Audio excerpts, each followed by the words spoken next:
Olá! Sabe aquele momento onde as pessoas começam a falar de colesterol e você já desistiu de entender? Sabe aquela hora durante a consulta médica, durante a consulta do nutricionista, onde eles vão querer te convencer dos benefícios da alimentação, de remédio para baixar o colesterol, baixar o triglicerídeo, porque o LDL, porque o HDL, porque o IDL, e você realmente finge que está aceitando, que entendeu, mas até dificulta às vezes você ter adesão à dieta, adesão ao remédio, porque você não sabe por que está tomando. Então, esses momentos acabaram. Eu vou desmistificar o básico dessas questões sobre colesterol. E para isso eu preciso de alguns minutinhos seus. Meu nome é Eugênio Medeiros e a gente vai falar rapidinho sobre colesterol. Então, para entender melhor, quando a gente fala de gordura, a gente está falando de lípides. Então, o primeiro passo é saber quem é quem. Então, a gente tem quatro tipos de lípides. O primeiro é o fosfolipídio, ou fosfolípide. E a gente vai falar pouco. Por quê? Porque ele faz parte da estrutura da membrana celular. A membrana que reveste cada célula, tá? Que forma os nossos tecidos, os nossos órgãos. O segundo é o colesterol. E quando a gente fala colesterol, longe de ser só ruim, a gente tem que lembrar que o colesterol ele faz parte da estrutura de hormônios sexuais, faz parte da estrutura da vitamina D, por exemplo. A gente tem o terceiro tipo, que são os triglicerídeos, formado de ácido graxo e glicerol. E esse triglicerídeos é super importante como fonte de energia do corpo, tanto no músculo quanto no fígado. Tá?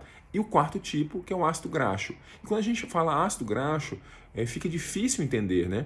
É só dar um exemplo para você. O ômega 3 é um ácido graxo. É um ácido graxo bom, que todo mundo quer, todo mundo suplementa, todo mundo quer ter alto. É um ácido graxo bom. E sabe aquela coisa do poliinsaturado, insaturado, saturado, gordura saturada? É isso. O ômega 3, por exemplo, é um ácido graxo poliinsaturado. Bom, quando a gente fala não vou comer gordura saturada, é aí a chave.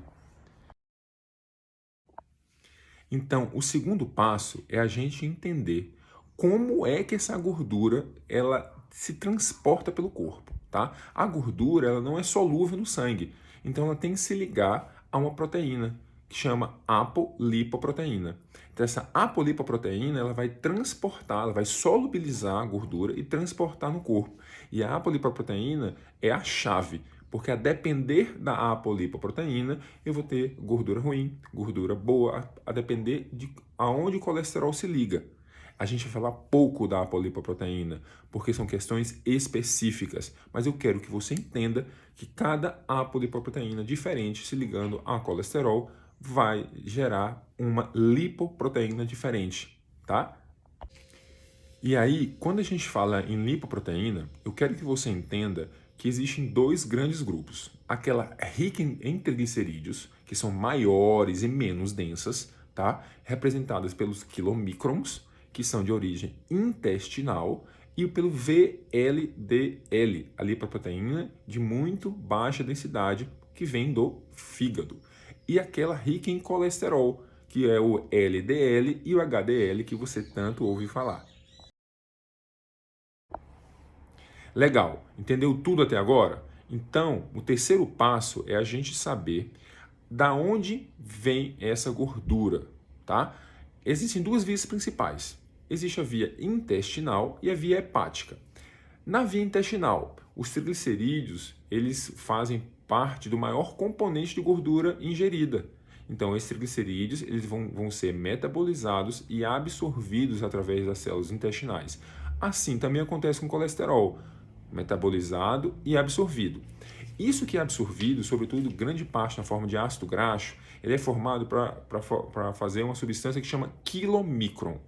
Esse quilomicron, então, a gente vê que ela tem muito ácido graxo, muito ácido graxo. Ele vai ganhar o sistema linfático até chegar no sistema do sangue e aí é distribuído para todos os tecidos, sobretudo músculo e tecido gorduroso, tecido adiposo. Porque esse quilomicron tem muito ácido graxo, lembram? O ácido graxo vai formar o triglicerídeo e o triglicerídeo é a principal fonte de energia. E o meu músculo precisa de energia. Então, o excesso disso aí, captado pela minha gordura, vai aumentar essa quantidade de gordura. tá bom? O que não for utilizado pelo tecido adiposo, o que não for utilizado pelo tecido muscular, vai voltar para o fígado. Tá vivo até agora? Não sai não, porque eu vou te mostrar agora a parte mais legal. A parte mais legal acontece no fígado. É no fígado que a mágica acontece. Por quê? Porque o fígado ele vai pegar uma apolipoproteína e vai ligar especificamente a triglicerídeo, ácido graxo ou gordura. Tá? Então, essa gordura que veio, esse triglicerídeo que veio lá do intestino, essa gordura que foi para a circulação, que sobrou e veio para o fígado, o fígado vai combinar com um tipo específico de apolipoproteína e vai transformar em VLDL, tá? Que é a lipoproteína de muito baixa densidade. Essa VLDL, ela vai levar essa energia para os tecidos periféricos, tá bom? Essa energia na forma de excesso de triglicerídeos, tá? E se eu não utilizar essa energia, se tiver excesso de produção disso aí, isso vai me acumular no tecido adiposo, tá? Então, o VLDL, ele tem essa função, tá? Mas ela não tem uma grande importância clínica quanto os outros que eu vou descrever a seguir. Agora estamos caminhando para o final. Preciso falar agora de LDL.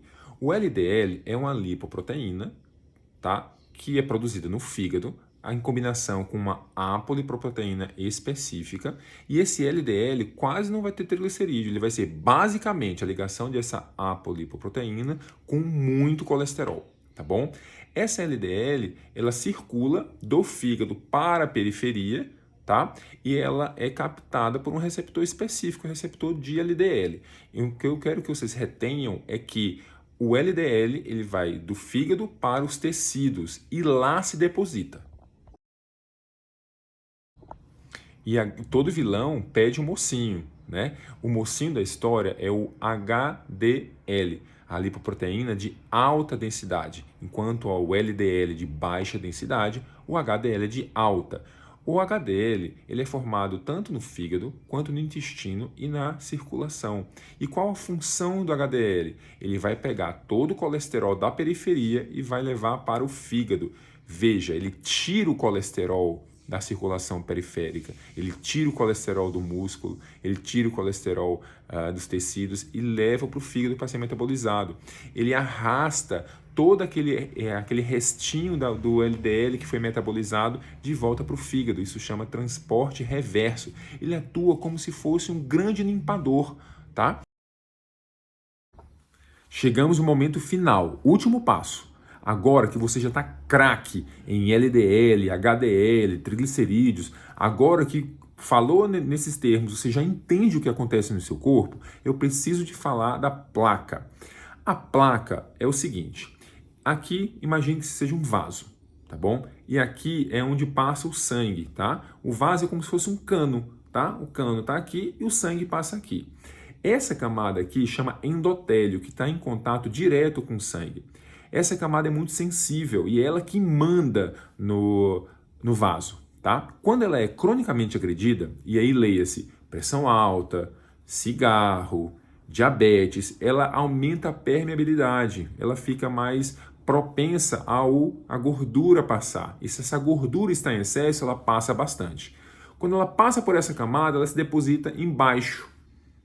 E aí, quando ela se deposita embaixo, o corpo reage fazendo material composto de colágeno e cálcio. Então, o colágeno e cálcio em volta de uma gordura vai formando uma placa. E essa placa vai tomando a luz do vaso, tá bom? Quanto mais gordura eu absorvo, maior vai ficando a placa e maior vai ficando a reação do corpo à placa. Então a placa vai aumentando e tomando uma maior proporção, ocupando mais a luz do vaso, dificultando mais a circulação sanguínea. Qual é o problema nessa placa? Se essa placa tem um núcleo de gordura pequeno e uma capa fibrosa maior, a propensão de ela ter instabilidade, isto é, de ter infarto ou alguma coisa do tipo, é pouca. Ela pode dar angina, tá? Ela vai crescendo, crescendo e dificultando a circulação, mas infarto é menor. Se a placa ela tiver um núcleo gorduroso maior e uma placa e uma camada fibrótica menor, ela vai ficar mais propensa a essa placa fibrótica ela ser rompida e aí causar uma reação aguda e o paciente infartar. Quem escolhe se vai ter placa com pequeno núcleo lipídico ou grande núcleo lipídico? A gente não pode escolher. O excesso de colesterol faz com que, teoricamente, esse núcleo lipídico seja maior. Então a capa fibrótica menor e você tenha mais chance de infarto. Entendeu agora? Porque o excesso de colesterol, o excesso de gordura pode facilitar ter infarto, porque ele vai aumentar essa placa e aumentar a chance de instabilidade. Tá bom?